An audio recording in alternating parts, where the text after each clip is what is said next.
BJP வந்து தமிழ்நாடு தலைவர் வந்து அண்ணாமலை சார் வந்து சவுக்கால் அடித்து தன்னோட எதிர்ப்பை அவங்க தெரிவிக்கிறாங்க. அது வந்து எதிர்ப்பு வந்து எந்த விதத்தையும் போராட்டத்தை தெரிவிக்கலாம், அதில் தவறுன்னு சொல்ல மாட்டேன். ஆனால் ஒரே ஒரு ரிக்வஸ்ட் சாருக்கு, ஏன்னா தமிழ்நாடுக்கு மட்டும் ஒரு பெண் பாதிக்கப்படும் போது சார் தன்னை வருத்திக்கிறாங்க. ஒருவேளை ஆளுங்கட்சி சரியாக நடவடிக்கை எடுக்கலை அப்படிங்கிற மாதிரி சொல்கிறாங்க. இல்லை ஆளுங்கட்சியில் இருக்கக்கூடிய ஒரு டிஎம்கே காரர் இந்த தவறை செய்துட்டாரு அப்படிங்கிறதுக்காக இப்போ பிஜேபி தலைவர் தமிழ்நாடு தலைவர் அந்த மாதிரி பண்ணியிருக்கலாம். அது நான் தவறுன்னு சொல்லலை. ஆனாலும் என்னை பொறுத்தவரையும் இன்னைக்கு பில்கிஸ் பானு அவங்க ஒரு கர்ப்பவதியாக இருக்கும் போதேவே 10 பேர் கற்பழிச்சாங்க. அத்ராஸில் அந்த ஒரு தாழ்த்தப்பட்ட பெண்ணை பாலியல் பலாத்காரம் செய்து நாக்கு அறுத்து இடுப்பை உடைச்சி அவ்வளோ சித்திரவதை பண்ணாங்க. அதே மாதிரி இன்னைக்கு மணிப்பூரில் பெண்களை நிர்வாணப்படுத்தி உலகமே இந்த இந்திய பெண்களை பார்க்குற அளவுக்கு ஒரு கூட்டு பாலியல் வன்கொடுமை நடந்துச்சு. அவ்வளோ பேரை அப்பா முன்னக்க கணவர் முன்ன பிள்ளைங்க முன்னக்கெல்லாம் நிர்வாணப்படுத்தி இன்னைக்கு பார்த்த பிஜேபி கவர்மெண்ட் மணிப்பூரில். இதையெல்லாம் இருக்கும்போது அண்ணாமலை சார் எல்லாத்துக்கும் சவுக்கடி அடிச்சுக்கணும். கனிமொழி மேடமே சொன்னாங்க விதவைகள் அதிகரிச்சுட்டாங்கன்னு சொல்லிட்டு. அப்பா முன்னாடி எதிர்கட்சியில் இருக்கும்போது விதவைகள் அதிகரிச்சுட்டாங்கன்ட்டாங்க. இப்போ அவங்க ஆட்சியில் இருக்கும்போது நான் மதுக்கடை கொஞ்சம் கொஞ்சமாக மூடுறாங்க, மூடலை. இப்போ மட்டும் விதவைகள் குறைஞ்சாங்களா இல்லை திருமணம் இவங்க எல்லாருக்கும் பண்ணி வச்சுட்டாங்களா எனக்கு தெரியல. அந்த கேள்விக்கு அவங்க பதிலும் சொல்லல. ஒரு கொடுங்கோலனவன், ஒரு மிருகம், அவன் ஒரு மிருகத்துக்கு தான் உறவுகள் தெரியாது. அக்கா அம்மா அக்கா யாரு தங்கச்சி யாருன்னு தெரியாம இந்த மாதிரி எங்க இருந்தோ ஒரு பிள்ளை நமக்கு சம்பந்தம் இல்லாத உறவு இல்லாத நமக்கு எதுவுமே ஒரு சம்பந்தமே இல்லாத ஒரு குழந்தைய போயிட்டு இப்படி மிரட்டி அவன் கெடுத்திருக்கான்னு சொன்னா எத்தனை குழந்தைங்களை அப்படி கெடுத்திருப்பான். அவனுங்கெல்லாம் விடவே கூடாது. என்னை பொறுத்தமட்டும் ஆஸ் அ போலீஸ் ஆஃபீஸர் அவனை துப்பாக்கியாலே சுட்டு கொல்லணும். அதுதான் இப்போ என்னோட ஆசை. இது கள்ளச்சாராயம் எது நல்ல சாராயம்னு தெரியவே இல்லை. எதை குடிச்சிட்டு யார் சாகுறான்னு தெரியவே இல்லை. இந்த நல்ல சாராயத்தை குடிச்சா கொஞ்சம் கொஞ்சமா குடிச்சிட்டு சாகுறாங்க. இந்த விஷ சாராயம் உடனே சாகுது. இதான் வித்தியாசம். அதுல குடிக்கிறவங்க அத்தனை பேரும் சாகதான் போறாங்க. அது சுடுகாட்டுக்கு தான் போவாங்க. அவங்க திரும்ப வரப்போறதே இல்லை. ஒரு ஸ்ட்ரென்த்தான ஒரு அழகான ஆண்களே கிடையவே கிடையாது. எந்த பெண்களுக்கு ஒரு அழகான ஆண் கிடைக்கிறாரு? இப்ப வலிமுள்ள ஆண் கிடைக்கிறாரு. வலிமுள்ள குழந்தைங்க தமிழகத்துல ஏன் பிறக்கல? உங்களோட சாராயம் தான். தமிழை தாய்மொழியாக கொண்ட தமிழர்களுக்கும் மற்றும் அனைவருக்கும் வணக்கம். இப்போ நம்ம இன்னைக்கு காணக்கூடிய விருந்தினர் யாருன்னு பார்த்தீங்கன்னா அனுசியா டேசி ஏனஸ். இவங்க ஒரு ரிட்டையர்ட் ஏடிஎஸ்பி. மேடம் வணக்கம். வணக்கம். இப்போ உங்ககிட்ட நம்ம என்ன கேட்க போறோன்றது மக்களுக்கு எல்லாருக்குமே தெரியும். அண்ணா யூனிவர்சிட்டி பாலியல் சீண்டல், அதை பற்றி ஒரு உமன், நீங்கள் ஒரு போலீஸாக இருந்தீங்க, நிறைய விஷயங்கள் நீங்கள் பார்த்துருப்பீங்க. நீங்கள் எப்படி மேடம் பார்க்குறீங்க? ஃபர்ஸ்ட் ஆஃப் ஆல் அந்த பாதிக்கப்பட்ட பொண்ணுக்கு என்னோட ஆழ்ந்த வருத்தத்தை நான் தெரிவித்துக் கொள்கிறேன். இது ஒரு இந்த சமுதாயத்தில், அதுவும் இந்த தமிழ்நாட்டில் இப்படிப்பட்ட ஒரு வன்புணர்வு வன்கொடுமை, இது பெண்களுக்கு இழைக்கப்படக்கூடிய ஒரு மோசமான ஒரு வன்கொடுமை, பாலியல் வன்கொடுமை. அது நடக்கக்கூடாது. அது நடந்து விட்டது. ஆனாலும் அந்த கல்லூரி அந்த பெண்களுக்கு சார்பாக நானும் அந்த பெண்ணுக்கு நான் வருத்தத்தை தெரிவித்துக்கிறேன். அதே மாதிரி இன்றைக்கி என்னுடைய பாயிண்ட் ஆஃப் வியூவில் பார்த்தா as a police officer commissioner நல்ல நடவடிக்கை எடுத்திருக்காங்கன்னு தான் நான் சொல்ல முடியும். ஏன்னா அது ஒரு மணி நேரத்துக்குள்ளே, இப்போ ஒரு 5 ஹவர்ஸ்க்குள்ளே அந்த அக்யூஸ்டை அவங்க செக்யூர் பண்ணிட்டாங்க. அந்த அளவுக்கு நம்முடைய சென்னை மாநகர காவல் ஆணையாளர் அவர்களுடைய உத்தரவில் கரெக்டாக பண்ணியிருக்காங்க நம்ம போலீஸ். அதே சமயத்தில் இன்னைக்கு அந்த மாதிரி அந்த குற்றவாளிகள் எல்லாம் எந்த விதமான ஒரு விசாரணையும் இன்றி அவங்களுக்கு ஒரு தக்க பதில் கொடுக்கணும். போலீஸ் தகுந்த நடவடிக்கை எடுக்கணும். அதே மாதிரி அவங்களுக்கு நடவடிக்கை எடுத்திருக்காங்க. அது எனக்கு மிக மிக சந்தோஷம். அதே மாதிரி அந்த பெண் சைடில் இருந்து பார்க்கும்பொழுது அந்த பெண் ஒரு நல்ல ஒரு துணிச்சல் உள்ள ஒரு பெண். ஏன்னா இப்போ எந்த பெண்களுக்கு அப்படிப்பட்ட ஒரு பாலியல் அந்த மாதிரி பலாத்காரம் வரும்பொழுதும் நிறைய பெண்கள் என்னுடைய அனுபவத்தில் மறைச்சிருவாங்க. என்னென்னா அப்பா அம்மாவுக்கு தெரியக்கூடாது, நம்ம படிக்கக்கூடிய கல்லூரியில் இருக்கக்கூடிய சக மாணவர்களுக்கும் ஆசிரியர்களுக்கும் தெரியக்கூடாது. அதே சமயத்தில் நம்ம வெளியில் இதெல்லாம் சொல்லிட்டா ஒரு நல்ல திருமணம் நடக்காது. அந்த மாதிரி காரணங்களுக்காக மறைச்சிருவாங்க. ஆனாலும் இந்த பெண் தைரியமாக அந்த குற்றவாளியை காண்பித்து கொடுத்ததற்காக அவங்களுக்கு ஒரு அப்ளாஸ், ஒரு கைத்தட்டல் கொடுக்குறேன் நான். அந்த பெண் தொடர்ந்து போராடணும். இப்படிப்பட்ட நமக்கு ஒரு பாலியல் இந்த மாதிரி பலாத்காரம் ஒரு பெண்ணை அவமானப்படுத்தும் போது நம்ம பயப்படக்கூடாது. என்னன்னா இப்போ நம்ம ரேப் கேஸில் நம்முடைய கற்பழிப்பு வழக்கு அப்படின்னு சொல்லிட்டு நம்மளுடைய சட்டப்படி பார்த்தா ஒரு பெண்ணை வந்துட்டு அவங்களுடைய விருப்பம் இல்லாமல் அவங்கள வந்துட்டு யாரும் தொடக்கூடாது, இந்த மாதிரி பாலியல் வந்து சீண்டல் இருக்கக்கூடாது, வன்கொடுமை இருக்கக்கூடாது, அதே மாதிரி அச்சுறுத்தக்கூடாது. உன்னை நான் வந்துட்டு அந்த பெண்ணை வந்துட்டு காயம் உண்டு பண்ணுவேன், இல்லை அச்சுறுத்தி நீ எனக்கு இணங்கணும், இல்லைன்னா வந்துட்டு நான் வெளியில் இதெல்லாம் போய் சொல்வேன்னு சொல்லிட்டு அச்சுறுத்தி மிரட்டி, அதே மாதிரி வந்துட்டு ஏதாவது ஒரு போதைப் பொருள் கொடுத்து தெரியாமல் அந்த மாதிரிலாம் வந்துட்டு இந்த பெண்ணை வந்துட்டு ஒரு பாலியல் வன்புணர்வு செய்தால் அது வந்துட்டு நம்முடைய சட்டப்படி முன்னாடி உள்ள செக்ஷன் நான் சொல்கிறேன் IPC 376 ஒரு அவனுக்கு ஆயுள் தண்டனையே கொடுக்கலாம். அந்த மாதிரி தான் ஒரு பெரிய மேஜர் பனிஷ்மெண்ட்டு கொடுக்கக்கூடிய ஒரு இந்த சட்டம் அது. அந்த மாதிரி இருந்தும் இதில் வந்துட்டு பல பேர் வந்துட்டு நிறைய கன்விஷன் ஆகியிருக்காங்க. அப்படி இருந்தும் வந்துட்டு அது அவ்வளோ அவேர்னஸ் இல்லாமல் இந்த மாதிரி ஒரு கல்லூரி, அதுவும் வந்துட்டு ஒரு கல்லூரிக்கு ஒரு பெண் படித்து வருவது மிக மிக வந்து கஷ்டம். ஏன்னா 10th ட்ராப் அவுட்ஸ் ஆகிடுவாங்க, இல்லை 12th இல்லை கல்லூரி அந்த மாதிரி ட்ராப் அவுட்ஸ் ஆகிடுவாங்க. ரேர் வந்துட்டு அவ்வளோ ஒரு இன்டெலிஜென்ட் பெண் வந்து ஒரு அண்ணா யூனிவர்சிட்டியில் வந்துட்டு படிக்கிறாங்க அப்படின்னு சொன்னால் அந்த பெண்ணை வந்துட்டு இவன் வந்துட்டு ஒரு மிருகம், ஒரு படிப்பறிவு இல்லாதவன், ஒரு ரவுடி, அவன் மேலே பல வழக்குகள் இருக்குது. அந்த மாதிரி ஒரு அந்த பொண்ணை போயிட்டு அவளுடைய அவங்களுடைய ஃப்ரெண்டு அந்த தம்பியோட பேசிகிட்டு இருக்கும்போது அவங்களோட கிளாஸ்மேட் அல்லது பாய் ஃப்ரெண்டு யார்கிட்டையோ அவங்களோட படிக்கக்கூடிய ஒரு சக மாணவரோட அவங்க பேசிகிட்டு இருக்கும்போது அவன் அந்த ஃபோட்டோ எடுத்துகிட்டு மிரட்டி அந்த பெண்ணை தன் இச்சைக்கு இணங்க வைத்து அந்த குழந்தைக்கு அவ்வளோ பெரிய கொடுமை செய்திருக்கிறான். அதே மாதிரி எனக்கு என்னெல்லாம் ஒரு பெண்ணாக இருந்து நான் சொல்கிறேன், ஒரு பெண் அவன் வந்துட்டு அவனுக்கு என்ன வியாதி இருக்குன்னு தெரியாது, அவன் அந்த மாதிரி ஒரு பெண்ணை பாலியல் பலாத்காரம் செய்யும்பொழுது அவனுக்கு ஒருவேளை எய்ட்ஸ் கூட இருக்கலாம். ஒருவேளை அந்த பொண்ணுக்கு அது டிரான்ஸ்ஃபர் ஆயிட்டா அந்த பெண் வாழ்நாள் முழுவதும் இன்னொருத்தர் திருமணம் செய்ய முடியாது. அந்த பெண்ணு கொஞ்சம் கொஞ்சமாக சாகணும். இதெல்லாம் தெரியாமலே வந்துட்டு அவனுடைய வியாதி என்ன இருக்கு, ஒரு பாலியல் பலாத்காரம் செய்யும்போது அந்த பெண்ணுக்கு வந்துட்டு என்ன நோய் வந்து அந்த பால்வினை நோய்கள் டிரான்ஸ்ஃபர் ஆகணும்னு கூட தெரியாத அப்படி ஒரு மிருகத்தனமாக வந்து அந்த கொஞ்ச நேரம் அவன் வந்துட்டு அந்த கொஞ்ச நேரத்துக்காக அந்த கொஞ்ச நேர சந்தோஷத்துக்காக அந்த மிருகம் அந்த குழந்தையை போய் அவளை சித்திரவதைப்படுத்தியிருக்கிறான். அதனால் பெண்களுக்கு பாதுகாப்பு இல்லைன்னு தான் சொல்ல முடியும். இன்னும் குறிப்பாக சொல்லணும் அப்படின்னு சொன்னால் அரசியல்வாதிங்கிற ஒரு தோரணையில் பெரிய பெரிய லீடர்ஸோட இப்போ நம்மளுடைய ஐயா மா சுப்பிரமணியம் அவர்களோட இருக்கிறாங்க, அதே மாதிரி துணை முதலமைச்சரோட இருக்கிற ஃபோட்டோ இருக்குது. அந்த மாதிரி வந்துட்டு ஒரு அரசியல் தலைவர்களோட அவன் துண்டு போத்துறான் அவங்களுக்கு. இப்படி வந்து ஒரு பழக்கப்பட்டவன் இப்போ ஒரு அரசியலில் இருக்கக்கூடியவன் அவன் என்ன வந்து செய்தாலும் நம்மளை கேட்கறதுக்கு ஆளே இல்லை, நம்ம அரசியல்வாதிகளுடைய சப்போர்ட்டில் நம்ம தப்பிச்சிடலாம் அப்படிங்கிற தைரியத்தில் தான் அவன் இத்தனை வழக்குகளை சம்மந்தப்பட்டிருக்கிறான். அவனுக்கு இத்தனை வழக்கில் கோர்ட்டுக்கு கேஸ் நடந்துகிட்டு இருக்குது, கோர்ட்டுக்கும் போயிட்டு வந்துட்டு இருக்கிறான். அது கூட அவனுக்கு பயம் இல்லாத, அவனுக்கு சட்டத்தின் மேலே பயம் கிடையாது, அரசியல்வாதிகள் மேலே பெரிய அதிகாரிகளோட நம்ம பயம் கிடையாது, அவனுக்கு அரசியல் தலைவர்கள் மேலே பயம் இல்லை, யார் மேலேயும் பயமே இல்லாத தன்னுடைய சுய இச்சைக்காக ஒரு சாதாரணவன், அதுவும் திருமணமாகி பல மனைவிகளோட அவன் வாழ்க்கை நடத்தி அந்த பெண்களும் பிரிந்து போயிருக்காங்க. அப்படிப்பட்ட ஒருத்தன் ஒரு சின்ன பிள்ளை அந்த வயசில் இவனும் கடந்து வந்திருப்பான். ஒரு பாய் ஃப்ரெண்ட் இருக்கும், ஒரு கேர்ள் ஃப்ரெண்ட் இருக்கும். அந்த வயசில் கடந்து வந்து அந்த குழந்தைய போயிட்டு இவன் அவ்வளோ சித்திரவதைப்படுத்தி அதை பாலியல் வன்கொடுமை பண்ணியிருக்கிறானே, அவனையெல்லாம் சுட்டு தான் தள்ளணுமே தவிர அந்த மிருகத்தெல்லாம் நடமாட விடக்கூடாது. இதுக்கு முன்னாடி எத்தனை பெண் குழந்தைங்களை இவன் இப்படி மிரட்டி கெடுத்திருக்கான்னு தெரியவே தெரியாது. அதனால் என்கவுண்டர் இவனுக்கு தான் போடணும், இவனுங்களாம் ஓட வச்சு சுடணும், அவனுக்கெல்லாம் ட்ரையலே வைக்கக்கூடாது. அதுதான் என்னோடது. அந்த குழந்தையோட கடைசி வரையும் ஒரு மார்க் உண்டு பண்ணிட்டான்ல அந்த குழந்தைக்கு. அந்த குழந்தைய வந்துட்டு இந்த தவறுக்குள்ளே கொண்டு வந்து திருமண வாழ்க்கையில் பாதிப்பு வரும், அது உடல் ரீதியாக பாதிப்பு வரும். ஈவன் ப்ரெக்னன்சி ஆகிட்டா கூட அந்த குழந்தைய வந்துட்டு நம்ம கருவுற்றா இல்லீகல் சைல்டுன்னு சொல்லிட்டு அபார்ஷன் பண்ணணும். நம்ம இவ்வளோ அந்த பெண்ணுக்கு வந்துட்டு பாதகம் வருது. அதையெல்லாம் நினைக்காம ஒரு வினாடி நிமிஷத்துக்காக அந்த கொடுமைக்காரன் அந்த ஒரு கொடுங்கோலன் அவன், ஒரு மிருகம் அவன். ஒரு மிருகத்துக்கு தான் உறவுகள் தெரியாது, அக்கா அம்மா அக்கா யாரு தங்கச்சி யாருன்னு தெரியாமல் இந்த மாதிரி எங்கிருந்தோ ஒரு பிள்ளை நமக்கு சம்பந்தம் இல்லாத, உறவு இல்லாத, நமக்கு எதுவுமே ஒரு சம்பந்தமே இல்லாத ஒரு குழந்தைய போயிட்டு இப்படி மிரட்டி அவன் கெடுத்திருக்கான்னு சொன்னால் எத்தனை குழந்தைங்களை அப்படி கெடுத்திருப்பான். அவனுங்களாம் விடவே கூடாது. என்னை பொறுத்தும்ட்டு அஸ் அ போலீஸ் ஆஃபீஸர் அவனை துப்பாக்கியிலே சுட்டு கொல்லணும். அதுதான் இப்போ என்னோட ஆசை. மேடம், இப்போது நீங்கள் பார்த்தீங்கன்னா சில அதான் ஒரு 2 days முன்னாடி நீதிமன்றம் வந்து அந்த பாதிக்கப்பட்ட பெண்ணுக்கு வந்து 25 லட்சம் ரூபாய் கொடுக்கணும்னு சொல்லியிருக்காங்க. காரணம் என்னன்னு கேட்டிங்கன்னா எஃப்ஐஆர் வெளியில் வந்ததுனால அவங்களுக்கு, அதனால் வந்து இப்போ நம்ம நீதிமன்றம் வந்து அவங்களுக்கு 25 லட்சம் ரூபாய் கொடுக்கணும்னு சொல்கிறாங்க. நீங்கள் அதை எப்படி பார்க்குறீங்க?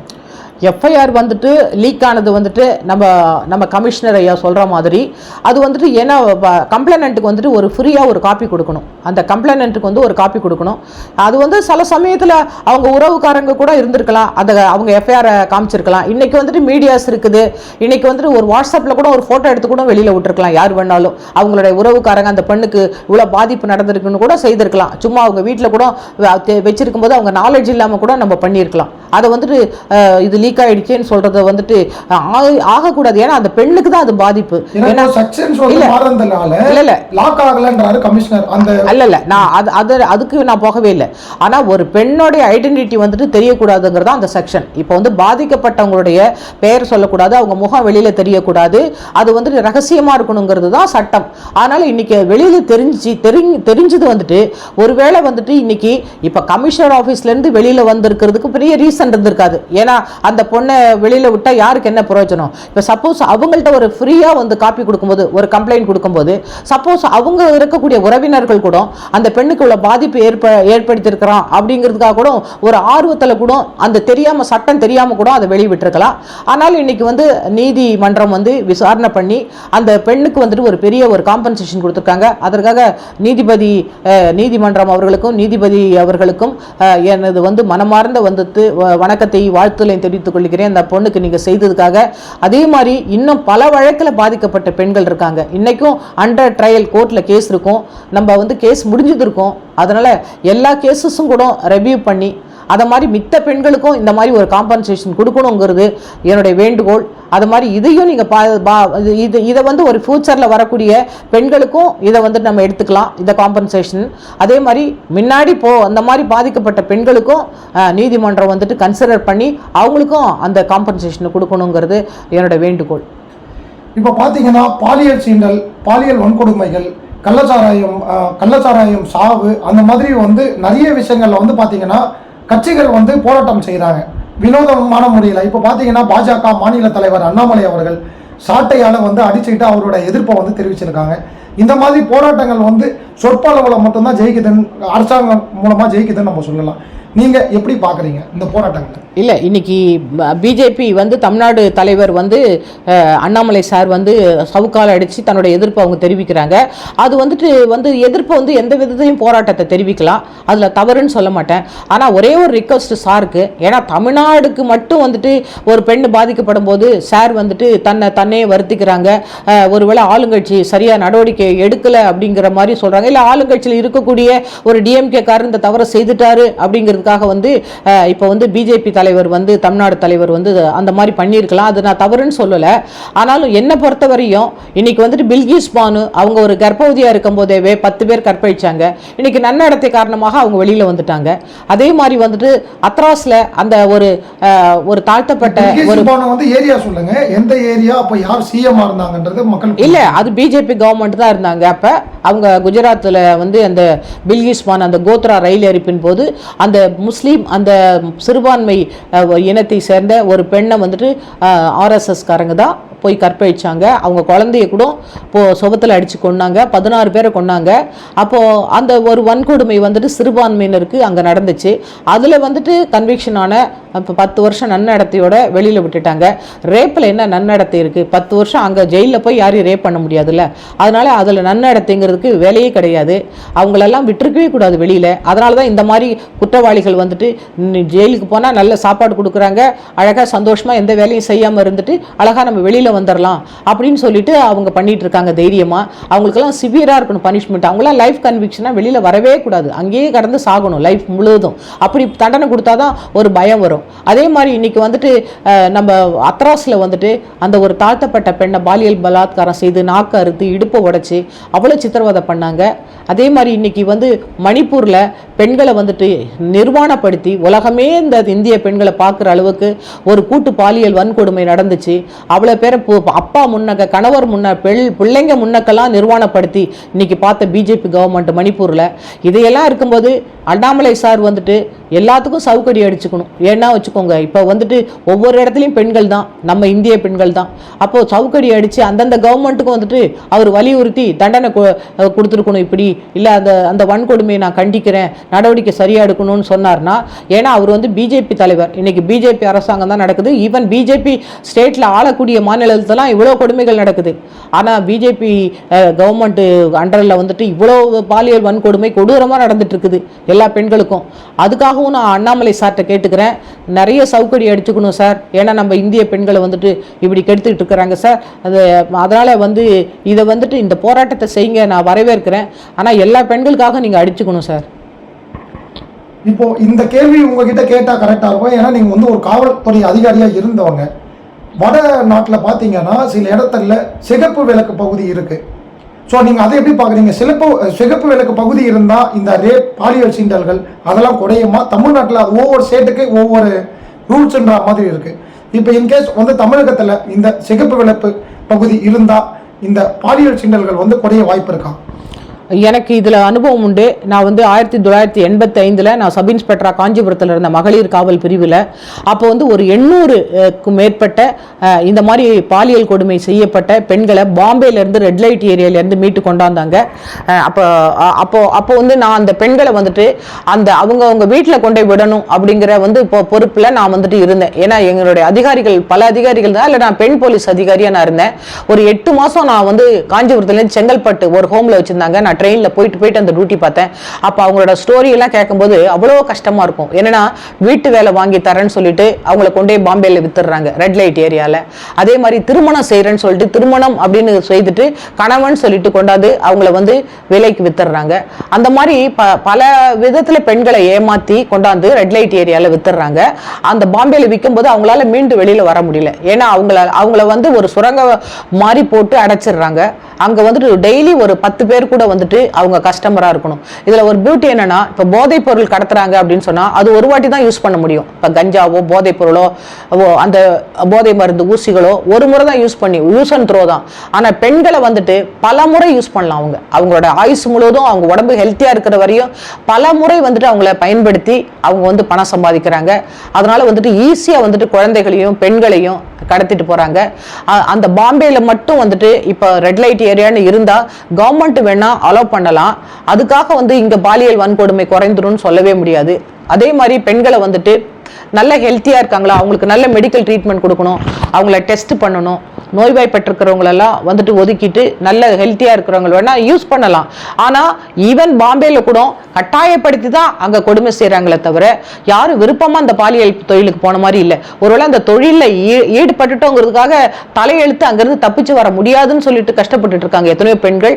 அது ரொம்ப வருத்தப்படக்கூடியது. அதனால யாருமே விருப்பப்பட்டு பாலியல் தொழிலுக்கு போகிறதே கிடையாது. ஏதாவது 1 or 2 நம்ம கெட்டுட்டோம், இனிமே ஒருத்தன் திருமணம் செய்ய மாட்டான், வீட்லயும் சேர்த்துக்க மாட்டாங்க, எங்க வேலைக்கு போனாலும் நம்மளை கைப்பிடிச்சு இழுக்கிறானுங்க அப்படிங்கிற ஒரு சூழ்நிலையில் தான் பெண்கள் அதில் தள்ளப்பட்டு கஷ்டப்பட்டு இருக்காங்களே தவிர அதனால போய் தமிழ்நாட்டில் போய் நீங்க வந்து ஒரு ரெட் லைட் ஏரியா வச்சா இந்த கொடுமையெல்லாம் நடக்காது அப்படின்னு சொன்னா அப்படி கிடையவே கிடையாது. ரெட் லைட் ஏரியாவில் இருக்கக்கூடிய பெண்கள் இன்னைக்கு பாலியல் தொழில் பண்ணக்கூடிய அத்தனை பெண்களும் விருப்பப்பட்டு பண்ணவே இல்லை. ரொம்ப கஷ்டத்துக்காகவும் ஏதோ ஒரு காரணத்துக்காகவும் அவங்க ஏமாற்றப்பட்டு விற்கப்பட்டு இந்த மாதிரி நம்மளை தனக்கு வந்து ஒரு பாலியல் வன்கொடுமை செய்துட்டாங்க, இனிமே ஒரு திருமணம் நடக்காது, நம்மளை எல்லாருமே வந்துட்டு நம்மளை கேவலமா பேசுவாங்க சமுதாயத்துலங்கிற ஒரு கட்டாயத்துக்குள்ள தான் அவங்க இருக்காங்களே தவிர அதனால இதனால வந்து இந்த பாலியல் சீண்டல் வன்கொடுமை குறையும் அப்படின்னு சொல்லவே முடியாது. அப்பா கூட குழந்தையை தொடுறாங்க, அண்ணன் தொடுறாங்க, ஆட்டோக்காரன் தொடுறான், தெரிஞ்சவங்க தெரியாதவங்க பிரயாணம் செய்யும்போது பஸ்ல தொடுறாங்க. ஈவன் அரசியல்வாதிகள் நம்ம ஒரு அரசியல் மீட்டிங்க்கு போனாலும் மேல வந்து தான் உழுதான் செய்யறாங்க. அது பெண்கள் அப்படின்னு ஒரு சதை மாமிசமா பாக்குறாங்களே தவிர அவங்க படித்தவர்கள் ஒரு கோரிக்கைக்காக நம்மளோட இணைந்து பணியாற்ற வந்திருக்கக்கூடிய ஒரு சக மனிதர்னு யாருமே பாக்குறதே இல்லை. எப்பயும் பெண்களை வந்துட்டு ஒரு காம பொருளாகவும் ஒரு சதை பிண்டமாகவும் தான் பாக்குறாங்களே தவிர அதனால இதுக்கு யாரும் அப்பாற்பட்ட ஆண்கள் கிடையவே கிடையாது. பொலிட்டிக்கல் பாருங்க நீங்க, இப்ப சினிமாங்கிறது வந்துட்டு அவங்க வந்து தொழில் சொல்லிட்டு விட்டு பண்றாங்க. ஆனா இன்னைக்கு பொலிட்டிக்கல்ல பாருங்க, எந்த பெண்ணாச்சும் வர முடியுதா? தேவையில்லாதவன் தேவையில்லாத இடத்துலாம் கை வைக்கிறான். அது நீங்க டிவியில பார்த்துட்டு இருக்கிறீங்க. அதனால எங்கேயும் பெண்களை வாழ விடுறதே கிடையாது. பெண்களை மட்டப்படுத்தணும் அப்படின்னு சொன்னா இத மாதிரி பாலியல் சீண்டல்ல ஈடுபடுறதும், அவங்களே அந்த இடத்த விட்டு ஓடி போயிடணுங்கிற மாதிரி பண்றதும், எல்லா வன்கொடுமையும் பண்றது அந்த பெண்களுக்கு இந்த ஆண்கள், அதுவும் எல்லா அதிகாரத்திலையும் எல்லா இடங்கள்லயும் இது நடந்துகிட்டு தான் இருக்குது. வெளியில வந்து கம்ப்ளைண்ட் கொடுத்தாதான் போலீஸ்க்கு தெரியும், ரிஜிஸ்டர் பண்றோம். இன்னைக்கு கம்ப்ளைண்ட் கொடுக்காத எல்லா குழந்தைங்களும் ஒரு விதத்துல அஃபெக்ட் ஆயிட்டு தான் இருக்காங்க. அது பெரிய அதிகாரியோ சின்ன அதிகாரியோ. நாங்க பஸ்ல போனாலும் எங்க மேல வந்து உழுறது இடிக்கிறது எல்லாத்தையும் கம்ப்ளைண்ட் கொடுக்கவே முடியாது. அந்த கொடுமைகளை நாங்களும் தான் அனுபவிச்சிருக்கோம் போலீஸ் ஆபீசரா.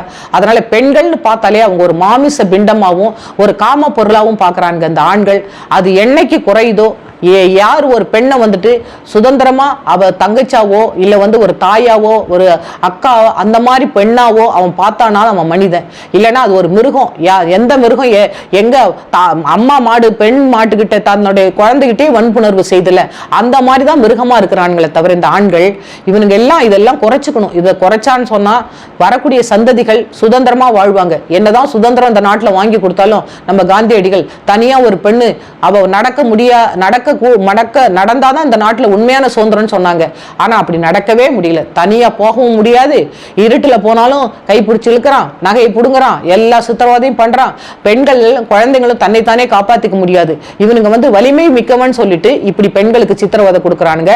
அதனால இவனுங்களெல்லாம் வந்துட்டு இந்த பாவிகள் எல்லாம் என்னை பொறுத்த மட்டுக்கும் இப்போ சிவியரா இருக்கணும் பனிஷ்மெண்ட். இவங்க பாரின்ல எடுக்கிற மாதிரி தொட்டான்னா கையை வெட்டணும். அவன் ரேப் பண்ணான்னா அவன் தலையை எடுக்கணும். இந்த மாதிரி வந்துட்டு ஒரு சிவியர் பனிஷ்மெண்ட் இருக்கணும். இப்போ நீங்க எல்லா ஆண்களையுமே நீங்க வந்து சொல்ல முடியாது. ஏன்னு கேட்டீங்கன்னா அந்த காலத்துல வந்து பாத்தீங்கன்னா தனி மனித ஒழுக்கத்துல பல பேர் இருந்திருக்காங்க. காமராஜர் ஐயா, பக்தோச்சலம் ஐயா, ராஜாஜி ஐயா, அந்த மாதிரி. சமகாலத்துல வந்து பாத்தீங்கன்னா அப்துல் கலாம் சார், நிறைய பேரை வந்து சொல்லலாம். இப்போ வந்து சில பேர் இருக்காங்க. அதுக்கு காரணம் என்ன பார்த்தீங்கன்னா அவங்களுக்கு வந்து அதிகார சப்போர்ட்டு, பண சப்போர்ட்டு. இப்போ வந்து நம்மளோட அந்த கான்ஸ்டியூஷன்ல வந்து சரியான தண்டனைகள் கிடைக்காம அவங்க தப்பிக்கிறாங்க. கொஞ்ச நேரத்துக்கு முன்னாடி நீங்க சொல்லியிருந்தீங்க வெளிநாட்டில் வந்து அவங்களுக்கு தக்க தண்டனைகள் இருக்கு. இப்போ இங்க தண்டனைகள்னால அதுல வந்து தப்பிச்சிட்டு இருக்காங்க. இப்போ தக்க தண்டனைகள் இருந்ததுன்னா எல்லா ஆண்களுமே வந்து பயப்படுவாங்க. நீங்க எப்படி பாக்குறீங்க? நான் என்னோட வந்து கருத்து என்னன்னா எல்லா ஆண்களும் அப்படி கிடையாது. சில பேர் இருக்காங்க. அவங்க ஏன் அந்த மாதிரி பண்றாங்கன்னா, இப்போ நீங்க வந்து ஞானசேகரன் பாத்தீங்கன்னா 2011 வந்து ஒரு பாலியல் கேஸ்ல வந்து அவர் கைதானவர். அவருக்கு அந்த தக்க தண்டனை கொடுத்துருந்தாங்கன்னா இன்னைக்கு அந்த பாப்பா வந்து தப்பிச்சிருப்பாங்க. அவங்கள போய் அவர் சீண்டி இருக்க மாட்டார். ஸோ அப்போ நம்ம யாரை குறை சொல்ல முடியும்? அதுக்கான பதில் நீங்க சொல்லுங்க. இல்லை, அன்னைக்கு இருந்த அரசியல்வாதிகள் காலங்களில் பெண்கள் அதிகமாக வெளியே வர்றது கிடையாது. ஏன்னா ரேர், ரொம்ப படித்தவங்க இல்லை ரொம்ப வந்துட்டு அவேர்னஸ் இருக்கிறவங்க, சமுதாயத்தில் வந்துட்டு ஒரு சமத்துவம் அந்த மாதிரி வீட்டில் இருந்தால் வெளியில் அனுப்பி படிக்க வச்சாங்க. அந்த காலத்தில் பெண்கள் வரதே இல்லை. பெண்கள் வந்துட்டு ஒரு குடும்ப மனைவியாக இருக்கணும், குழந்தைக்கு தாயாக இருக்கணும்னு தான் பார்த்தாங்க. ஆண்கள் அந்த காலத்தில் போய் வேலை செய்தாங்க. அதனால பெண்களுக்கு அந்த வன்கொடுமை வேணா குறைச்சலாக இருக்கும். ஆனால் அந்த காலத்திலே வந்துட்டு இப்போ நீங்கள் பார்த்துட்டீங்கன்னா அந்த காலத்துல வந்துட்டு இப்ப படித்துட்டு வெளியில வரல பெண்கள் நிறைய. அவங்க இண்டிபெண்டா வரல. இப்ப எல்லாத்துலயும் ஆண்களுக்கு சமமா படிச்சுட்டு வெளியில வந்துட்டாங்க. அதனால அவங்க தனியா வந்துட்டு வெளியில வர வேண்டிய ஒரு சூழ்நிலை, படிப்பு நிமித்தம் வேலை நிமித்தம் அவங்க தனியா வர வேண்டிய சூழ்நிலை. அப்பதான் வந்துட்டு இந்த மாதிரி தெரியாத நபர்களோட வந்து அவங்க பாலியல் வன்கொடுமைக்கு ஆளாகிறாங்க. ஆனா அன்றைக்கு இருந்த பெண்கள் வந்துட்டு வீட்டுக்குள்ளே இருப்பாங்க.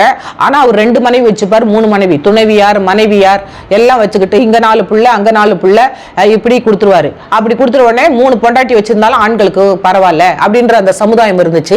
அதனால என்ன பண்ணாங்க, அங்க 2 பிள்ளையானவனே இவங்க வெளியில வர முடியாது. ஏன்னா தகப்பன்கிற உறவு வந்துருதுல, தாய்ங்கிற உறவு வந்தவொடனே இவங்க வேற எங்கேயும் போய் கம்ப்ளைண்ட் பண்ணவே முடியாது. அந்த காலத்தில் பெண்களை அப்படி யூஸ் பண்ணாங்க, மிஸ்யூஸ் பண்ணாங்க.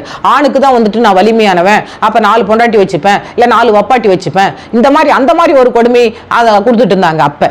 இப்ப படிச்சுட்டு வெளியில வரும்போது நீ வந்துட்டு வீட்டுக்கு அடங்கல, நீ வந்துட்டு எனக்கு ஈகோ பாக்குறது, புருஷன் நீ வந்துட்டு நான் சொல்றபடி கேட்கறதே இல்ல, உன் சம்பளத்தை எனக்கு கொடுக்கறதே கிடையாது, இந்த மாதிரி இது வேற விதமான வந்துட்டு பெண்களுக்கு ஒரு கொடுமை நடக்குது இப்ப இருக்கக்கூடிய கணவர்கள். அதனாலதான் நிறைய டைவர்ஸ் வருது. அதனால பெண்களுக்கு கொடுமை தான். அன்னைக்கு இருந்த அரசியல்வாதிகள் வந்துட்டு சுதந்திரத்துக்காக போராடினாங்க. அன்னைக்கு வந்துட்டு பெண்களை மதிக்கணும், ஒரு தாயா ஒரு தங்கையா மதிக்கணுங்கிற ஒரு கட்டுப்பாட்டுக்குள்ள ஒரு கோட்பாட்டுக்குள்ள இருந்தாங்க. அது வீட்டுல சொல்லி கொடுத்துருக்காங்க. ஆனா இன்னைக்கு இருக்கிறவங்க, இன்னைக்கு ஆண் பெண், இன்னைக்கு இருக்கக்கூடிய இப்ப நாங்க படிக்கிற காலத்துல கூட ஆண்களோட பேசினாலே குற்றம்னு சொல்லுவாங்க. இப்ப வந்துட்டு வந்துட்டு ஆண்களும் பெண்களும் சமமா போறாங்க, தொட்டுக்கிறாங்க, அடிச்சுக்கிறாங்க, உட்காந்துக்கிறாங்க, சாப்பிட்டுக்கிறாங்க, பாய் ஃப்ரெண்டுன்னு சொல்றாங்க, லிவிங் டுகெதர்ங்கிறாங்க. அதனால இது சகஜமா ஈஸியா இப்ப வெளியில வரதுனால ஒருவேளை இந்த வன்கொடுமைகள்லாம் ஈஸியா வெளியில நடந்துருது. ஈஸியா வந்துட்டு இந்த வன்கொடுமை நடந்துருது. அது அப்படித்தானே தவிர எந்த காலத்திலையும் பெண்களை வந்துட்டு போதைப் பொருளாகவும் காம பொருளாகவும் தான் பார்த்தாங்க. வெவ்வேறு விதமா அவங்க பெண்களை அப்ப வந்துட்டு அவங்க மிஸ்யூஸ் பண்ணாங்க, அவ்வளவுதான்.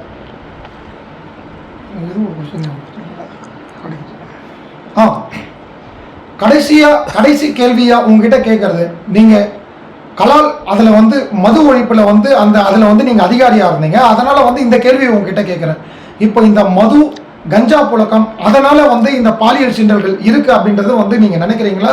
மக்களுக்கு வந்து கொஞ்சம் விளக்கம் கொடுங்க. அது கட்டாயம். இன்னைக்கு வந்துட்டு அன்னைக்கு வந்துட்டு ஒரு ஆண் அப்படின்னு சொன்னா ஒரு பெண்ணை பார்த்தாலே விலகி போவாங்க. இன்னைக்கு இந்த மது கடைகள் எல்லாம் வந்த பிறகு இன்னைக்கு வந்துட்டு ஒரு டாஸ்மாகா இருந்தாலும் மது கடையா இருந்தாலும், அதுவும் அந்த காமராஜர் ஆட்சியில் கிடையாது. இன்னைக்கு அதன் பிறகு காமராஜர் ஆட்சிக்கு இங்கிலீஷ்காரங்க இருக்கும்போது இருந்துச்சு அந்த மது வந்துட்டு அவங்க ஒழிச்சிட்டாங்க. அன்னைக்கு மது வந்துட்டு அப்ப வந்து மது கடையெல்லாம் மூடியாச்சு. இப்ப நம்ம ஐயா காமராஜர் ஆட்சியெல்லாம் இருக்கும்பொழுது மதுவிலக்கு சட்டமே கொண்டாந்துட்டாங்க. அப்போ வந்துட்டு பீஸ்ஃபுல்லா இருந்துச்சு. அப்ப இங்கிலீஷ்காரங்க காலத்துல அந்த மது கடைகள்லாம் இருந்துச்சு. ஆனால் அதுல இருந்து மது கடை வந்துட்டு அவங்க மூடின உடனே அந்த மது வந்துட்டு விக்கல. அதனால எல்லாருமே சாகல, யாரும் விஷ சாராயம் குடிச்சிட்டு அப்புறம் திருந்திட்டாங்க. இப்ப ஈவன் தோ நம்ம இப்ப வந்துட்டு மது வந்து குடிச்சிட்டாங்கன்னு சொன்னா பெண்ணு யாரு, அம்மா யாரு, அக்கா யாருன்னு தெரியல, அவங்களுக்கு ட்ரெஸ் போறது தெரியல, ரோட்லயும் அப்படிதான் படுத்திருக்காங்க. அவங்க பாக்கெட்ல இருக்க பணத்தெல்லாம் எடுத்துட்டு போயிடுறாங்க, சாக்கடையில படுத்திருக்காங்க. எங்கேயாச்சும் போகும்போது லாரி ஏறி ஆக்சிடென்ட்ல இறக்குறாங்க. இவங்க லாரியில ஓட்டிட்டு வரும்போது ஒண்ணு லாரி இவங்க மேல ஏறிடுது, இல்லாட்டா இவங்க ட்ரங்க் அண்ட் டிரைவிங் போகும்போது இவங்க மித்தவங்களை அடிக்கிறாங்க, சாகுறாங்க. இப்படி இன்னைக்கு நிறைய சாகுறது வந்துட்டு ஆக்சிடென்ட் ஆகுறது இந்த மாதிரி போதை, அந்த ட்ரங்க் அண்ட் டிரைவிங். ரெண்டாவது வந்துட்டு வீட்டுல வந்துட்டு காசு கொடுக்கலங்கிறதுக்காக நிறைய அம்மாவை அடிச்சு கொலை பண்றது, மனைவி அடிச்சு கொலை பண்றது. ஒரு அந்த மதுவில் வந்து அந்த போதையில அவங்க அது வந்து ஒரு அடிக்ட் ஆயிட்டாங்க. அவங்க ஒரு நோயாளி, அவங்கள திருப்பி கொண்டு வர முடியாது. அவங்க மறுபடியும் எந்த நோய்க்கு போய் ட்ரீட்மெண்ட் எடுக்கிறோமோ நம்ம அதே மாதிரி இந்த நோய்க்கு, குடி நோய்க்கு போய் அவங்க ட்ரீட்மெண்ட் எடுத்தாதான் மீண்டும் மனிதனா வர முடியுமே தவிர நீங்க வந்து குடிக்காதீங்கன்னு அவங்களுக்கு எல்லாம் சொன்னா அவங்க உடம்பு கேட்கவே கேட்காது. அவங்க அதுக்கு ஒரு அடிக்ஷன் ஆயிட்டாங்க, அதுக்கு அடிமை ஆயிட்டாங்க.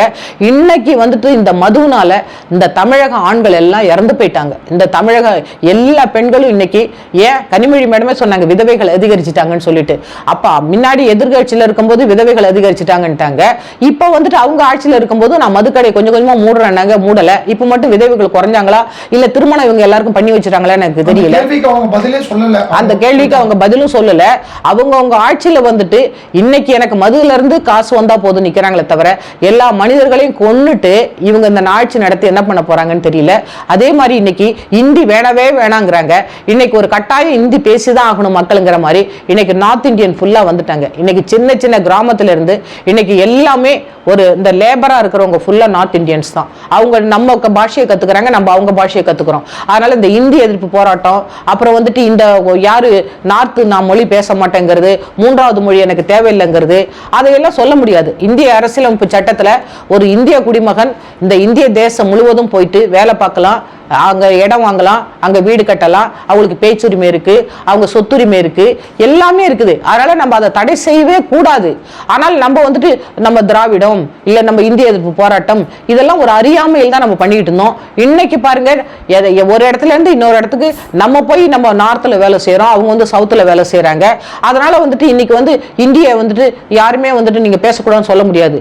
எல்லா கடைகள்லயும் அவங்க இருக்கிறாங்க. நம்ம இந்தி பேசினாதான் அவங்களுக்கு புரியுது. அதனால இன்னைக்கு நீங்க வந்து நம்ம தமிழர்கள் எல்லாம் நீங்க கொன்னுட்டீங்க. இன்னைக்கு சாராயத்தை ஊத்தி இன்னைக்கு இந்த டாஸ்மாக் இந்த மது கடையை திறந்து எல்லா தமிழ் மக்களே லேபர்ஸ் நீங்க கொன்னுட்டீங்க.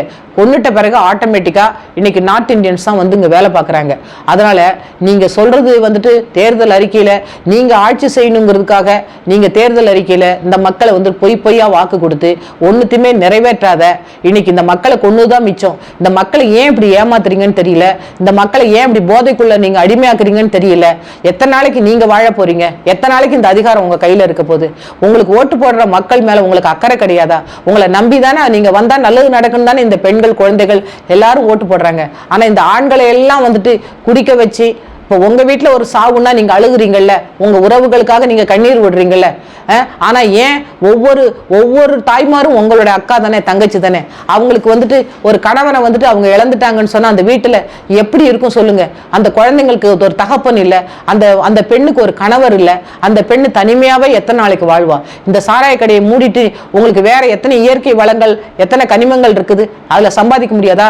ஐயா காமராஜர் இருந்தாங்களே, இந்த சமுதாயத்தை உருவாக்குனாங்களே, அத்தனை தொழிற்சாலைகளை உருவாக்குனாங்க, விவசாயத்தை முன்னேற்றினாங்க, அணைக்கட்டுகளை கட்டுனாங்க, பள்ளிக்கூடங்களை கட்டுனாங்க. அவங்க எந்த பணம் வச்சிருந்தாங்க? அவங்க எப்படி கட்ட சொன்னாங்க? நீங்க ஏன் இந்த மாதிரி பண்றீங்க? இன்னைக்கு வந்து மதுங்கிற ஒரு அரக்கனை கொண்டாந்து வச்சுக்கிட்டு எல்லாரையும் கொண்டுகிட்டு இருக்கீங்களே. இது வந்து ஆட்சியாளர்கள். நீங்க ஒரு கையெழுத்து போட்டா இன்னைக்கு வந்துட்டு நீங்க எப்படி ஒரு கையெழுத்து போட்டு நீங்க மது கடையை திறந்தீங்க, ஒரு கையெழுத்து போட்டா அதை க்ளோஸ் பண்ண முடியாதா? இன்னைக்கு போய் சென்ட்ரல் கவர்மெண்ட்ல இவங்க பிரதமர் மந்திரி மோடி ஐயா வந்துட்டு அவரு வந்துட்டு மதுவை ஒழிக்கணும்னு பேசுறீங்களே. உங்க வீட்டை ஃபர்ஸ்ட் சுத்தப்படுத்துங்க தமிழகத்தை, அப்புறம் நீங்க அவரை பத்தி பேசலாம். நான் வந்துட்டு இப்ப பிஜேபிக்கு நான் வந்து துணை போக்கல, ஆனாலும் போதைப் பொருள் நடமாவது எல்லாமே உண்டுதான். அதை வச்சு நம்ம போலீஸ் கண்ட்ரோல் பண்றோம், எல்லாமே பண்றோம். ஆனா எது கள்ளச்சாராயம் எது நல்ல சாராயம்னு தெரியவே இல்லை. எதை குடிச்சிட்டு யார் சாகுறான்னு தெரியவே இல்லை. இந்த நல்ல சாராயத்தை குடிச்சா கொஞ்சம் கொஞ்சமா குடிச்சிட்டு சாகுறாங்க, இந்த விஷ சாராயம் உடனே சாகுது. இதான் வித்தியாசம். அதுல குடிக்கிறவங்க அத்தனை பேரும் சாகதான் போறாங்க, அது சுடுகாட்டுக்கு தான் போவாங்க, அவங்க திரும்ப வரப்போறதே இல்லை. ஒரு ஸ்ட்ரென்த்தான ஒரு அழகான ஆண்களே கிடையவே கிடையாது. எந்த பெண்களுக்கு ஒரு அழகான ஆண் கிடைக்கிறாரு? இப்ப வலிமுள்ள ஆண் கிடைக்கிறாரு. வலிமுள்ள குழந்தைங்க தமிழகத்துல ஏன் பிறக்கல? உங்களோட சாராயம் தான். அதனால தயவு செய்து நான் தமிழக முதலமைச்சர்கிட்ட கேட்டிருக்கிறேன், இன்னைக்கு இதோ 4 வருஷம் நீங்க ஆட்சி புரிஞ்சிட்டீங்க, இன்னும் ஒரு கடையை மூணுங்களான்னு தெரியவே தெரியாது. மறுபடியும் இதே பொய்ய சொல்லிட்டு தான் நீங்க ஓட்டு கேட்க போறீங்க இந்த மக்கள்கிட்ட. எத்தனை நாளைக்கு உங்களுக்கு அவங்க ஓட்டு போட உயிரோட இருக்க போறாங்க? நீங்க எத்தனை நாளைக்கு நீங்க வந்துட்டு இந்த ஆட்சியிலே இருக்க போறீங்க? இதை பார்த்து இந்த தமிழக மக்கள் உங்களுக்கு ஓட்டு போட்டு உங்களை சிம்மாசனத்தை தூக்கி வச்ச மக்களை நீங்க காப்பாத்துனா கடவுள் உங்களை காப்பாத்துவாரு. நீங்க ஆட்சியில நீடிச்சு இருக்கலாம். அதான் என்னோட ஆசை. அனுசியா மேடம் இவ்வளவு நேரம் மக்களுக்காக அவங்களோட பொன்னான நேரத்தை நம்மளுக்கு ஸ்பெண்ட் பண்ணி பேட்டி கொடுத்துருக்காங்க. நிறைய கருத்துக்கள் வந்து சில கருத்துக்கள் கொஞ்சம் நம்மளுக்கு தெரியாமல் இருந்தது எப்படி அப்படின்றது அது மக்களுக்கு வந்து எளிமையாக புரியும் வகையில் வந்து மக்களுக்கு வந்து சொல்லியிருக்காங்க. மேடம் கடைசியாக மக்களுக்கு நீங்கள் சொல்ல விரும்புவது? எனது சகோதர சகோதரிகள், தமிழக மக்கள், இல்லை இந்தியாவில் இருக்கக்கூடிய மக்கள், உலக மக்கள், நம்ம எல்லாம் ஒண்ணுதான். ஒரே ரத்தத்தினால் தான் நம்மளை கடவுள் உண்டு பண்ணியிருக்கிறாரு. அதனால அனைத்து மக்களுக்கும் என்னுடைய புத்தாண்டு நல்வாழ்த்துக்களை நான் தெரிவித்துக் கொள்கிறேன். அதே போல நீங்க இந்த புதிய ஆண்டுல கடவுள் இந்த மழை, புயல், வெள்ளங்கள், எத்தனையோ வந்துட்டு இறப்புகள் எல்லாத்தையும் நம்ம பார்த்தோம். கடவுள் வந்து இந்த புதிய ஆண்டுல கூட இந்த இயற்கை சீற்றங்கள் எல்லாம் குறைத்து மக்களுக்கு வந்துட்டு ஒரு நல்ல வாழ்க்கை கொடுத்து, நம்முடைய விவசாயிகளெல்லாம் நிலங்கள்ல நல்ல பயிர் வைத்து நமக்கு ஒரு நல்ல உணவை கொடுத்து அவங்களும் நல்ல ஒரு வளமான வாழ்க்கை வாழ இந்த புத்தாண்டு கடவுள் வந்து நமக்கு உதவி செய்யணும். கடவுள் உங்களை எல்லாரையும் வந்துட்டு நான் வாழ்த்துறேன். கடவுள் ஒவ்வொரு பிள்ளைகளை ஆசீர்வதிக்கணும். எல்லாரையும் வந்துட்டு இந்த புத்தாண்டுல நான் வாழ்த்துறேன். நன்றி, வணக்கம். வணக்கம் மேடம். வணக்கம் சார்.